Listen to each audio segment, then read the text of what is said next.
Hi everyone, welcome to another honeystocks.com stock market outlook video, which will be going out on Thanksgiving weekend in the US, which is the weekend of the 25th of November 2022.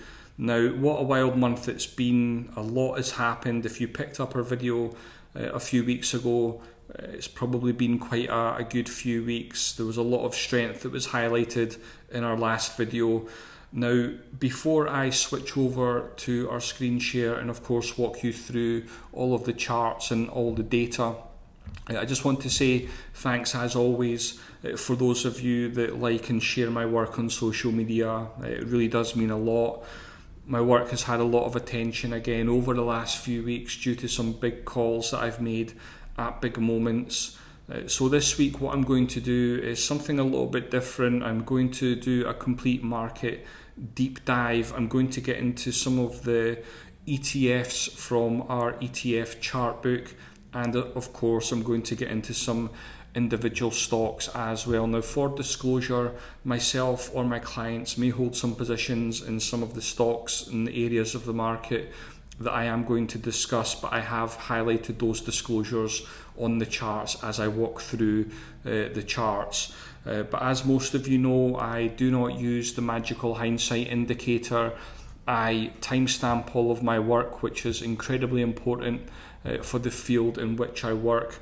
But what I would say is that although I primarily use technical analysis with a sprinkling of fundamental analysis, my work is really geared towards weeks to months. I'm not in it for little short-term 20-cent moves. I'm looking for longer-term structural trends in the market, and I'm looking for those $20, $50, $200 moves in the market. I'm looking for trending markets. I'm looking for logical turning points, which I've done a very good job of this year, and I think this week you'll probably find a lot of value from my work. But I think everybody wants to know is, has the market bottomed or is it a bear market rally? Again, I'm going to get into a lot of those charts. But some of my recent time-stamped calls, just for disclosure, I called the market crash at the start of the year. I called the rotation from growth into value. I've called the recent bear market rally in June, the recent top in August, the recent collapse in the US dollar, and of course the most recent market bottom and the rally in bonds. And you could go all the way back to the crash of 2020, where I got our clients defensive ahead of the crash 10 days before the event. So I do have a track record of being mostly correct and making the big calls at the right moments, and I'm told my work is among the very, very best. So if you do get some value from this, please do like and share and subscribe on YouTube, and subscribe and share on Twitter as well. But very important disclaimer, please pause the video, make sure you're comfortable with the fact that there's not any investment advice, and of course to do all your own due diligence. As my Twitter bio says, I'm a former Deloitte hostage. I have a very risk and compliance based data driven background, which obviously helps with my work, and as most of you know, I'm working towards my CMT. So enough about me, let's dive into the charts, let's see what the market's telling us. So I've thought long and hard about where I wanted to start this analysis, and I think the logical place to start is with the yield curve. Now, I am going to spend around 5 minutes just walking through a broader market deep dive, highlighting the key levels and all the major averages that I think you need to be aware of. But I will also, of course, continue to do it in a manner that is incredibly easy to understand. So the pushback I get from a lot of economics guys is the yield curve. Now, we are undercutting the lows from 2000, but I just want to bring up this note from JP Morgan, which I think highlights exactly how I look at the markets. Now, the stock market almost always bottoms well before a recession is over, and sometimes before we even know that we're in a recession. Now, equity markets are of course the best forward-looking mechanism for economic growth. GDP by definition is backward-looking. So What I'm always looking for is what is coming next. I don't like to dwell on the past too much because I know the market prices everything in. We're seeing incredibly strong seasonality trends at the moment. Of course, we've had the rally since mid-October. That's carried on into November so far. So things are shaping up quite nicely at the moment. We're seeing the fall off in the US dollar index. Again, my work got a lot of attention a month ago, especially with this tweet that went out. I think everybody was wondering what I was seeing. I have covered that in a previous video, so I'm not going to get over it again. But what I'm looking at now is, because we have had the big declines in the US dollar index, I think it's down around 9%, I'm now starting to look at potential support levels for the US dollar index. Now, some of you might be asking, well, why are you looking at the US dollar index? Why does that have an impact on the market? Well, we can see that the US dollar index has a very strong correlation with volatility. The VIX, some of you will know it as. Now, if the volatility is declining, that's generally an environment where stocks are doing well. It's been a case all year where dollar up, stocks down. Now that we've had dollar down, stocks have been going up over the course of the last month, 6 weeks. So the US dollar index is incredibly important for my work at the moment. Now, what we are seeing with the S&P 500, and I'm sure this is the benchmark for most of you that are watching, we have seen two very definitive bear market rallies, and of course, if you followed my work in August, you'll know that this level was a key part of my thesis as to what we might see if the market was to decline. Now, of course, the market has, of course, dropped off since then, entirely expected. So the big question I have at the moment is, we're seeing a massive expansion in breadth. This is the percentage of stocks in the S&P 500 that are now trading above their 200-day simple moving average. We are seeing an expansion, but we're seeing this expansion as we are driving in to this key level of interest. So if you are in the camp that the market is going to fall away, this is a level that you probably want to pay attention to. We can see that the volatility within the S&P 500 is at the lower end of its range. This is very, very important for the options markets. So I've got one eye on this chart. I think it's going to be incredibly important, but there's a lot of moving parts to it. It's going to be driven by the US dollar index and, of course, what happens with volatility. Now, I'm sure some of you will have seen the textbooks and the stages of a bubble. So if we are going to see the market fall away at these key levels, then it would be very, very logical that we start to see this chart begin to play out. Now, I make no assumptions when I'm assessing a chart like the S&P 500 at the moment. I don't know if we break out. I don't know if we fall away. The best analyst in the world doesn't know, and I think that's something that I think is lost on many people. I think a lot of, especially retail investors, want somebody to make definitive calls and say whether it's going to go up or down from these levels. Technical analysis helps us to manage risk, and it helps us to identify these key turning points in the market, and it really tells us when we should be putting the foot down on the gas and when we should be stepping off the gas. So this is what this chart helps me to do, and of course what helps our clients as well. So I'm looking at this chart, and of course if we break out in the S&P 500, nobody will be happier than I, because I much prefer a trending rising market. We continue to see the bond market lead the way.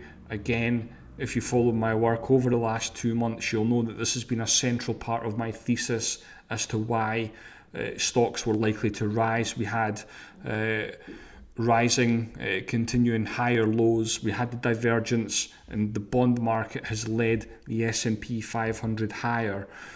The bond market is incredibly important. We know this already. Back in January 2022, it broke down. Again, it formed a part of my thesis as to why we could be looking at big declines. Again, don't take my word for that. All my work is time-stamped from January 2022. But we have started to see this base bottom. I made a rally call on bonds on the 25th of October in my weekly letter. Again, that thesis has played out, but I'm very curious to see what happens as we approach these key pivot levels. If the market starts to fall away, if the bond market starts to fall away, that's a problem. TLT, on the other hand, is in a really nice reversal uptrend. I think we could potentially be basing. Now, this is an indicator that tells me how any particular chart is performing against the S&P 500. We want to identify areas of the market that are outperforming the S&P 500, and potentially TLT could be one of those areas. We already know the Dow Jones is massively outperforming the S&P at the moment. We're 7% away from all-time highs. I'd love to see that trend continue. But for those of you that are, of course, tech-focused, perhaps growth-oriented, you probably want to pay attention to the 10-year Treasury note yield. We know that if this is declining, this is an environment where tech and growth could potentially start to catch a bid.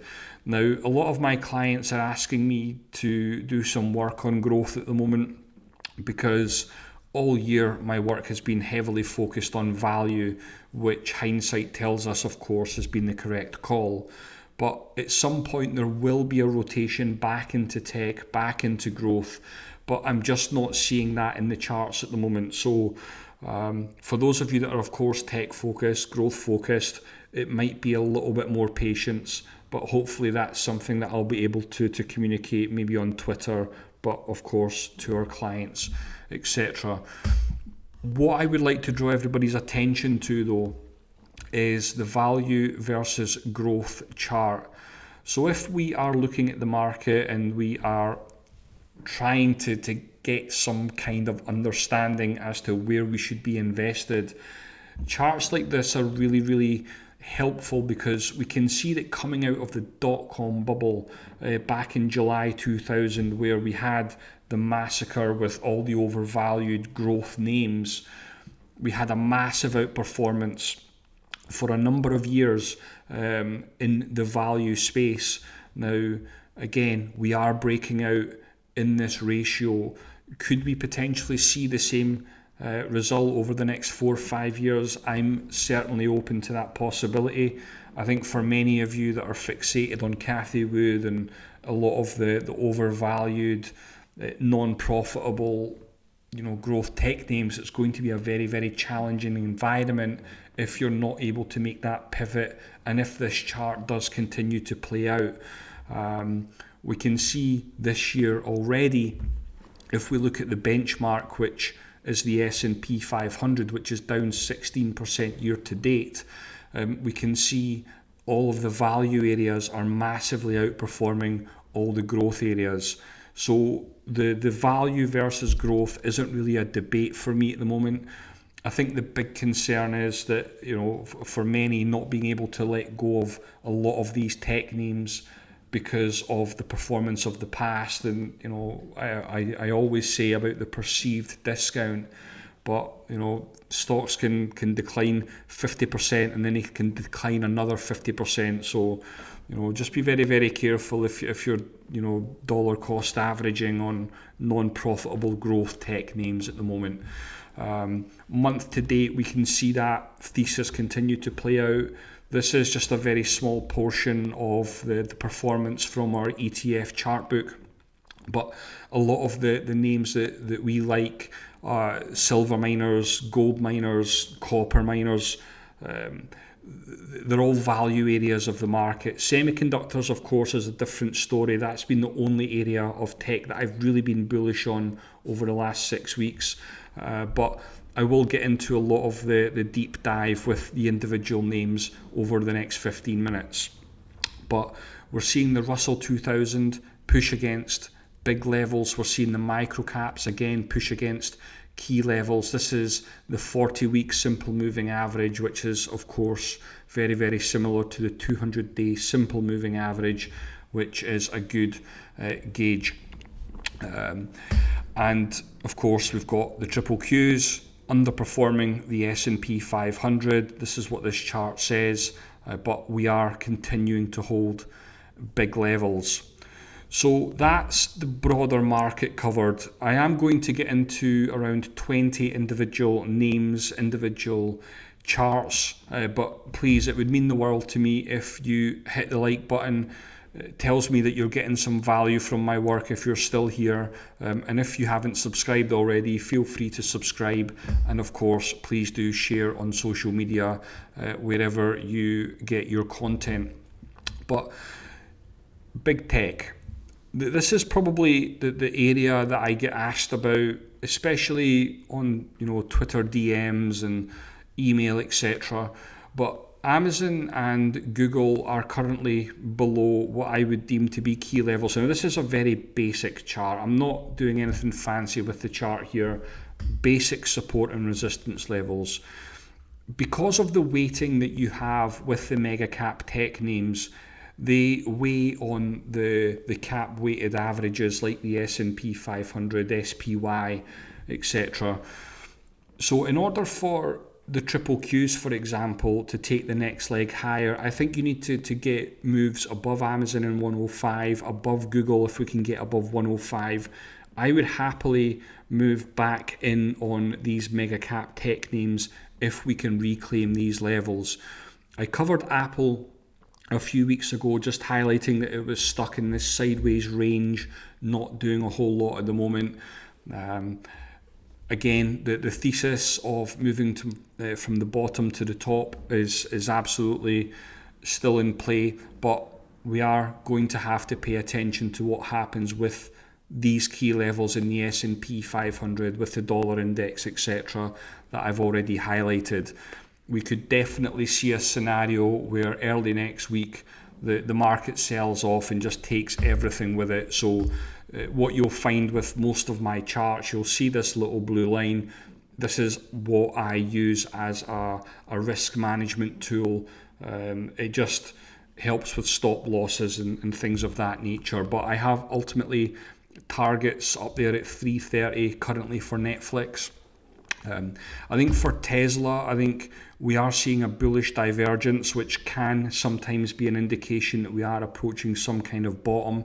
But again, very, very similar to Amazon and Google, I would like to see it get above that 205 level and reclaim these key technical levels. Otherwise, what we often find is we just rally into it, we get a bearish retest, and the stock continues to sell off.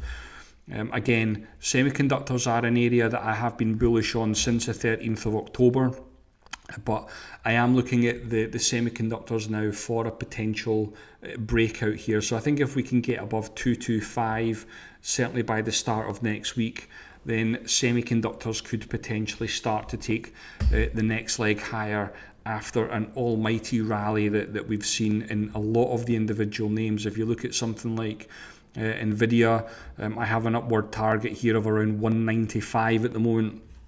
Just condense this a little bit. Again, we put in a failed breakdown, and again it's been off and running. We're seeing exactly the same with KLA Corp. Again, it's up 57% from its lows here off the 200-week moving average, and potentially it's looking to outperform the S&P 500. So I think if we can get a breakout here in KLA Corp, let's call it 400. If we can get a breakout above $400, then KLA Corp could potentially start to take the next leg higher. Now, I also get a lot of questions about energy and a lot of the energy names. Where can we potentially expect some kind of digestion of gains within the energy sector? Well, let's start off with ExxonMobil. I do have within the analysis this week a lot of sectors and ETFs that I think make a lot of sense. So I will cover those for the energy sector. but I do like ExxonMobil above 115. Very normal behavior for price. We have an uptrend, we have consolidation. Generally, these will resolve in the direction of the underlying trend. So I like it above 115. Exactly the same for ConocoPhillips. I think if we can hold above these levels here around 120, then I think ConocoPhillips very, very similar to XOM. But these are the charts that I wanted to cover. I think there is still a little bit of upside here for XOP. I think there's a logical target here of around 180. I think once we start to get, or if we start to get to 180 in XOP, and if we start to get to 100 in XLE, that will probably be the signal for me to communicate to our clients, look, profit taking, active profit taking isn't really a bad idea. These are charts that are taken from our ETF chart book. So yeah, I think they make a lot of sense to me. The copper miners are doing incredibly well at the moment. Again, if you pick up my weekly letter, you'll know that a few weeks ago I made a bullish call on copper miners. I think we have broken back up above a key level. I think there's a good bit of upside there. It is in a value area of the market. But again, don't be fooled. These value names can rip just exactly the same as growth tech did 18 months ago. We had a massive breakaway gap, and we've got an upside objective here with SCCO of around $65 there. We have filled the gap, so we'll see how far that wants to go. Exactly the same for Freeport McMoran. I think there's another 14% upside here. Again, these are charts that are already in our chart books that our members and clients have had access to over the course of the last year. ASC, again, I think we've broken out here. I think as long as we can hold on to maybe that 1430 level, and certainly as a last resort, that 1330 level, then I think ASC could potentially continue to run. It's in the marine shipping area. But again, just look at the performance. We've covered it since 1050. In the space of a month, we're up 40%. So again, don't be scared of these value areas of the market. STNG, again, we're waiting for another confirmed breakout here around $54. Simon Property Group, I think, has broken out again. It has held on to its 200-day simple moving average. So we'll see how far SPG ultimately wants to go. I think United Health has been consolidating nicely. I did cover this a couple of weeks ago, just highlighting that we could potentially get a breakout. We didn't quite get it on the third attempt, but we are still looking for it to perhaps break out on the next attempt. ELF has broken out again. It's met our upside objective here at 31%. But I think if we can get another move above $55, then it could be one of those areas that again really gets moving. I don't know why budget makeup brands are breaking out to new highs when we see the Apples and the Amazons, etc., underperform. But I guess the message I would probably want to communicate is, don't fight the trend. There's many of you, I'm sure, that like to short up trends and all-time highs, but for me that's always been a losing game. I'd much rather just trade with the trend and just have some kind of risk management process that takes you higher. Potentially above $40, I think, for Penn might make a lot of sense. It's a very, very similar kind of setup to Google and Amazon. We've got something like Flex, again, from our chart book, has broken out above highs dating back to 2018. So it's very easy to manage risk if it starts to break lower. No problem, no major damage done. Starbucks, we're looking for another breakout here above 105. But I think it makes a lot of sense to get into a lot of the ETFs. So I have around 6 or 7 ETFs that I will probably get through in just a few minutes here. But again, please do hit the like button. It would be much appreciated. But K-Web, there's a lot of nonsense coming out of China over the last 24 hours, more lockdowns. For me, China is personally, I find it uninvestable. I don't touch China, but a lot of our clients and members love China. So we've had a massive rally that's comparable with the rally that we've seen back in March. Again, this is something that I've been on top of. We've had a 58% rally, but if I was a betting man, I think when the market opens, I think there's probably a case to be made that this is as high as K-Web gets for a little while, given the nature of the economic beatdown that we're seeing across the board there. The gaming area of the market, I did touch on Penn, but I think for me personally, when we look at areas like this of the market, I actually prefer the ETFs. I don't like to be in a stock that has the potential to, gap up and down 20%. I don't like that stress. So I think something like BJK might be appealing to many that maybe want a little bit of exposure to the area. I think there's a potential double bottom here, and I think above $40 makes sense. That's a Fibonacci chart for me. The silver miners, I think there's another 10-11%. Again, this is from our ETF chart book. We've got the steel index, which I've been communicating quite actively, I think, on Twitter. And of course, if you pick up my weekly letter, you'll know that the steel index has been front and centre for a couple of weeks now. But we are starting to see it move. Again, it's a value area of the market. I made a bottom call on it back in September. And we are starting to just move through the gears here. And again, I don't discriminate against those kind of numbers. We've got gold potentially breaking out here, 22% upside potentially. And if gold is breaking out, logically we can start to look at the gold miners. So that's the analysis for everybody. If you are somebody that does struggle a little bit, feel free to stick around for a minute, but I suspect that this will be our last analysis video of the year, so I hope you do appreciate it. It's coming up to Christmas, and of course I like to spend time with friends and family over that time like everybody else. But if you are wondering who I am, I would encourage you to jump on to our website at honeystocks.com. We are doing a massive Black Friday offer at the moment, 20% off all our memberships. What do our memberships provide?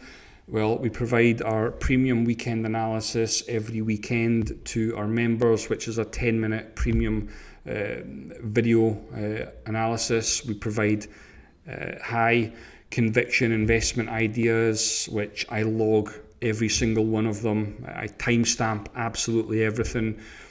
I also provide our midweek bite-sized halftime report, which is a 5-minute video.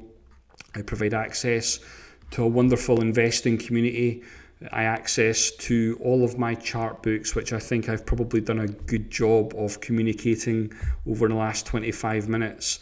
And of course, if you are somebody that is maybe new to process building and you're looking to learn a bit more about technical analysis and how you can incorporate it to your investment process, I'm told that I've built out an exceptional technical analysis program, so feel free to go and check that out. But like I said, I do log all of our work, so feel free to go and check out our track record page. All the links there to all our time-stamped work, and of course all of our high conviction ideas over the course of the last 5 years are all fully logged. Of course, with the nature of 2022, the number of high conviction alerts has been a lot lower this year, which is probably what you would expect. The bulk of my work has been focused on the broader market and identifying these key pivot levels and turning points, which again is all time stamped for you to go and check out. But If you've stuck around to the end here, thank you very, very much for watching, and I hope you have a great end to the year. Thanks.